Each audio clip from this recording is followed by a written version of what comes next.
Selamat pagi, selamat siang, selamat sore, dan selamat malam. Perkenalkan, nama saya Arnoldus Alpaeus Nurianto dari Teknik Metalurgi dengan NIM 33342500077. Pada kesempatan kali ini, saya akan mempresentasikan hasil tugas saya mengenai mengenai analisis manajemen. Nah, pada eh, presentasi kali ini, saya akan menjelaskan mengenai analisis manajemen strategi, dan perbandingan laporan keuangan. Nah, Porter Five Force. Porter Five Force atau lima kekuatan Porter adalah sebuah model analisis strategis yang digunakan untuk memahami tingkat persaingan dalam suatu industri dan daya tarik terhadap industri tersebut. Tujuannya adalah untuk membantu perusahaan memahami faktor-faktor eksternal yang mempengaruhi persaingan dan posisi mereka di pasar, sehingga dapat menyusun strategi yang lebih efektif. Berikut adalah lima kekuatan utama dalam model Porter. Yang pertama adalah rivalry among existing competitors, atau persaingan antar perusahaan sejenis. Hal ini menggambarkan tingkat persaingan antara perusahaan yang sudah ada di industri tersebut. Semakin banyak persaingan dan semakin kecil perbedaan produk, semakin tinggi tingkat persaingan. Yang kedua adalah threat of new entrants, atau ancaman pendatang baru. Hal ini menunjukkan seberapa mudah atau sulit bagi perusahaan baru untuk masuk ke dalam industri.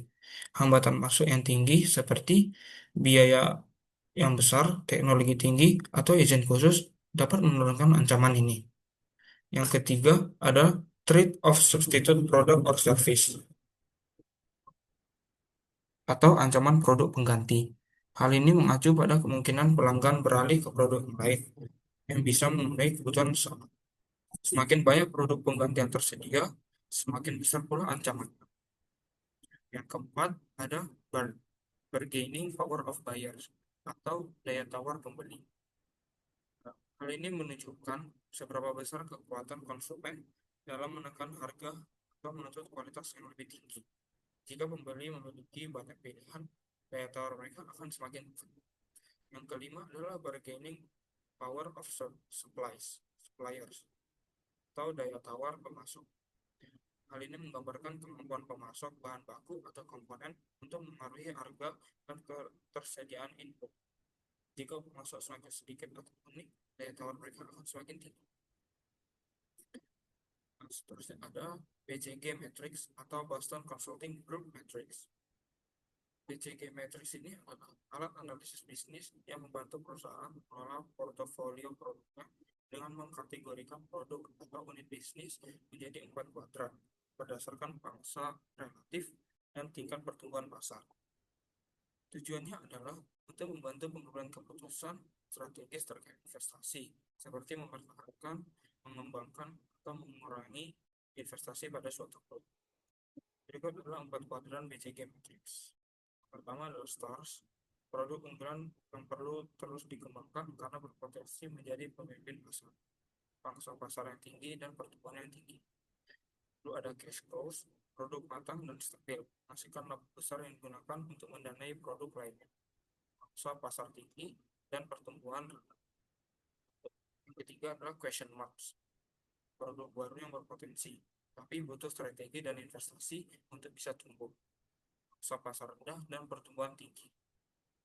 Yang keempat adalah dogs, atau produk lemah yang kurang menguntungkan. Biasanya perlu dipertimbangkan untuk dihentikan atau dikurangi produk pangsa pasar rendah dan pertumbuhan yang rendah. Analisis manajemen strategi. Saya mengambil contoh perusahaan PT Gajah Tunggal ketika GJTL berdasarkan Porter Five Force.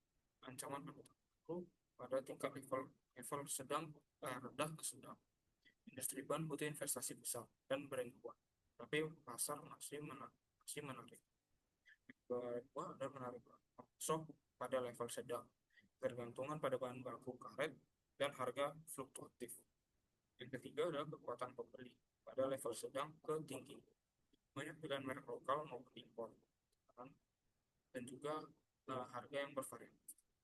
ada ancaman produk substitusi pada level rendah ke sedang. Bukan tidak hanya eh, sebagai alternatif, hanya teknologi baru dalam jangka panjang. Yang kelima adalah persaingan antar perusahaan pada level tinggi. Banyak kompetitor kuat, persaingan harga dan kualitas yang intens. Artinya adalah berdasarkan BCG Matrix. Pertama, STARS, ban mobil dan kendaraan komersial, contohnya GT Radial. Fokus strategi pada investasi, inovasi, dan perluasan ekspor.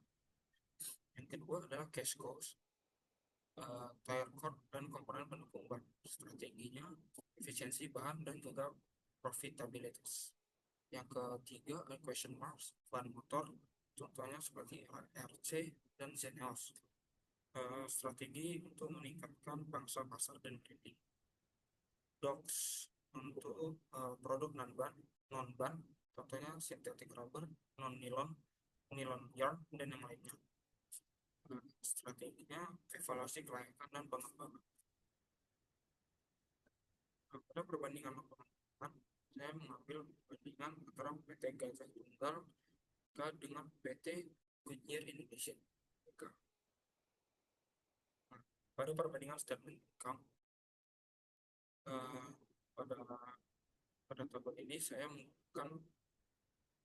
nah, saya menggunakan mata uang Indonesia dengan satuan miliar.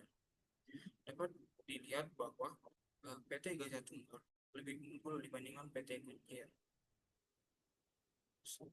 yang menandakan bahwa skala bisnis yang lebih luas.